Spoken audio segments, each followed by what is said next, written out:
পিতা ও পুত্রের বয়সের অনুপাত 13:5। তার মানে পিতা অনুপাত কি পুত্র, এই পুত্র।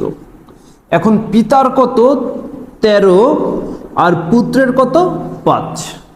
পুত্রের বয়স 15 বছর, পুত্রের কত এই 15 বছর, এই 15 বছর হলে পিতার বয়স কত।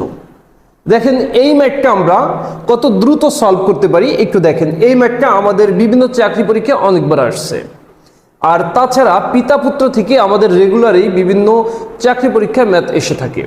দেখেন এই বয়সটা পুত্রের দেওয়া আছে আর পুত্রের অনুপাত কত 5। তাহলে দেখেন 5-এর সাথে কত গুণ করলে 15 হয়। 5-এর সাথে 3 5 15, অর্থাৎ 3 গুণ করলে 15 হয়। তাইলে পুত্রের সাথে যত গুণ করলেই 15 হলো।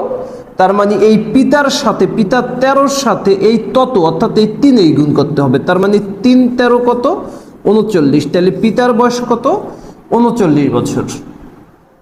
আপনারা যদি এই ম্যাথটি বুঝে থাকেন তাহলে আপনারা যারা আমার পেজে নতুন আছেন তারা এমন নিত্য নতুন ম্যাথ পেতে চাইলে আমার পেজটি লাইক এবং ফলো দিয়ে আমার পেজের সাথেই থাকুন এবং বোর্ডে দেওয়া এই ম্যাথটি সলভ করে আমাকে কমেন্ট বক্সে জানান।